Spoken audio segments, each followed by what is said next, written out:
Okay, so I'm walking down the stairs.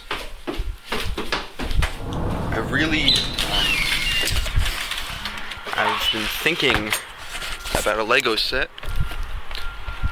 Not just any Lego set. A Lego set from... Did I put my phone? Okay, I have my phone. Actually, I need to look up in directions, so be wary. It'll happen. So about the Lego set. The Lego set I'd like to talk about is the City Garage, or the Garage, whatever it was called, from 2010. This is actually a set I had as a kid. The reason I wanted it was because there was another Lego set that I wanted that my parents couldn't find, so I gave it as like a second option, and that's the one that ended up being the one that was available, because the other one was a store exclusive, but they didn't know that. I didn't really know what that meant, so they were never able to find it, so I got the Garage. It was cool. I liked it.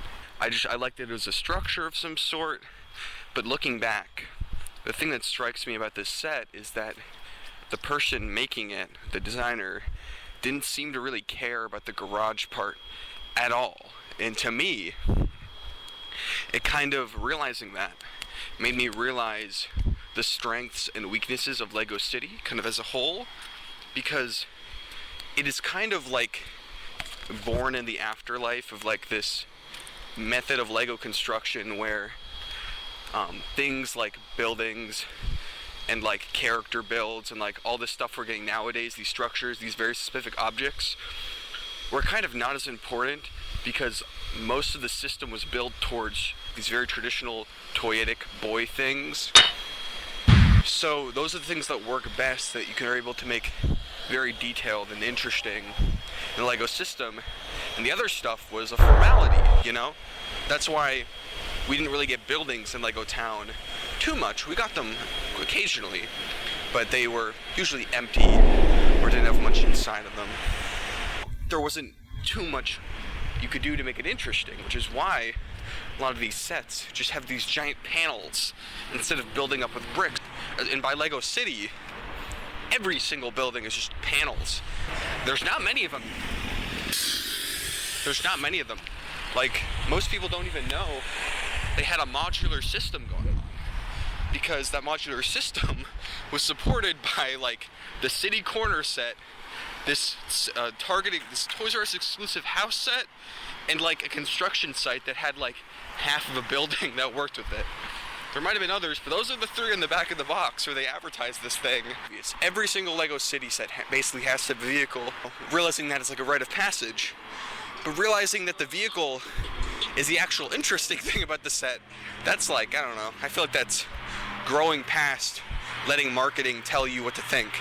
The set's called the Garage, but the tow truck is the actual thing that's good and interesting in it. Everything else in the set is just there to make it a garage. Without that, you don't have a garage. And no one's gonna buy a $100 tow truck. So just put your fancy tow truck inside the set called the Garage. I'll be back. Alright, I got my food and I'm walking back home. But there's still more to be said.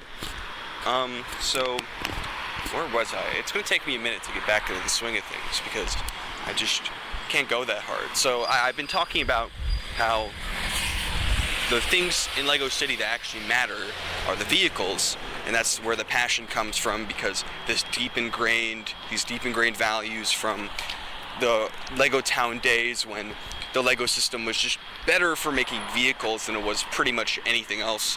And in that heyday there was these prosperous like lines that had kind of these specific part repertoires, and it just made everything feel very nice. This isn't really going to be in the video. This sucks. But okay, so I see this kernel of like love continue to this day. It just, dude, this part's so bad. I thought I did okay at the first part. The thing that's interesting is that you can trace this line from this tow truck all the way to the modern Lego City construction sets, because it's the same deal.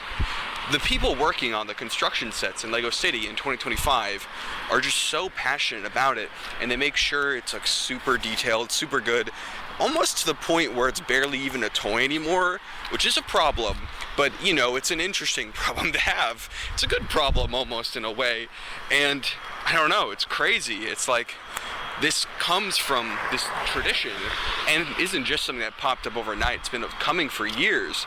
And, you know, there was a big gap between them being able to make construction sets for anyone besides like the 4+ line. So it's just interesting that this thirst is being quenched in like such an extravagant way. It's all coming all at once. And I guess to talk about the garage itself, I love that the tow truck is orange. I think that makes the entire set. If it was any other color, any less interesting color, I guess, I don't think I'd remember it that much. Orange is just so distinct, you know?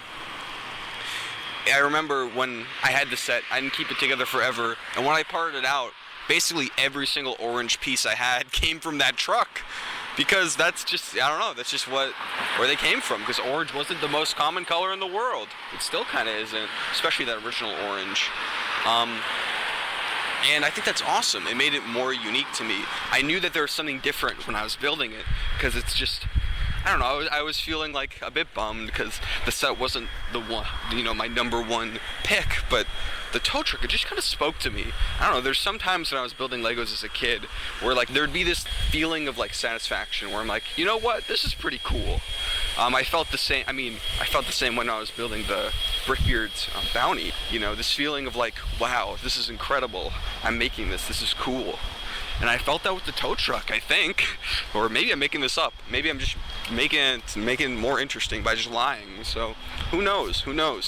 But yeah, the garage is an okay enough playset.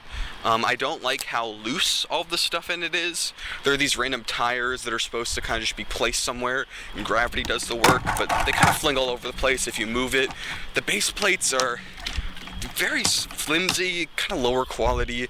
2010s, they were going away from base plates and having this like weird method of like having these smaller base plates come together is just unsatisfying. They did that a lot, maybe not a lot, but they did that quite a bit in Lego City in the late 2000s and I guess 2010.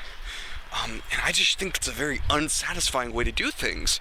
People want like one big building, and even if it is spread out, like have a more open area and a more built up area, you know? It seems really obvious, but instead you have this weird concoction of half measures that I don't think anyone really wins, because it's like, it's not really a good looking structure, and also it's very flimsy, it's not the best playset. You know, it's open, but it's not the most open. I mean, there's a shed, which is nice, with one of those awesome slide doors they've been doing forever. That's basically where the bulk of the interesting parts of it go to, like the actual structure. So you could say it's just a shed with a little bay next to it, which is pretty much what it is, but I don't know, when I think of garage, I think of like a building. Like, I don't know, maybe it's wrong, but yeah. That's all I've got to say for this time. I mean, I have more to say. I could blab on about Legos forever, but I'm entering the door right now with the food I went on the mission to get. And that's all about all the time I've got. So, happy birthday.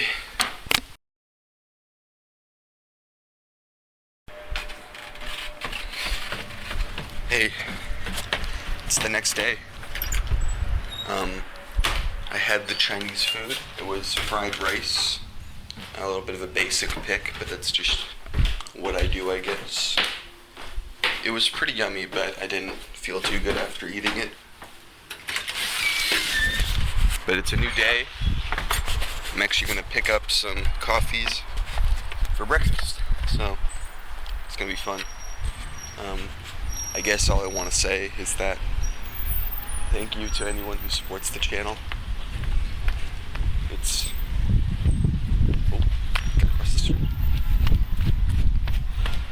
been a lifelong passion of mine.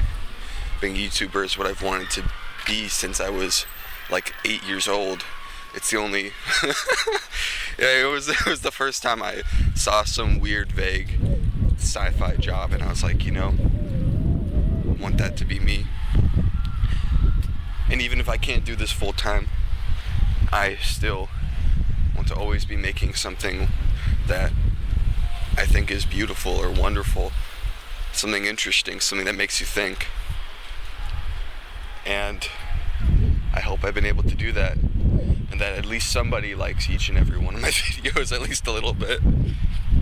You know, because I know I do a pretty vast variety of different things, and if you want one thing, then probably don't want the others, but I can't just not make the others because they're a part of me. And to exclude any one of them would feel dishonest. Like I'm putting forth this sanitized version of myself that doesn't really exist, you know? And to me, it makes the whole thing more interesting, you know? You never know what you're gonna get. So,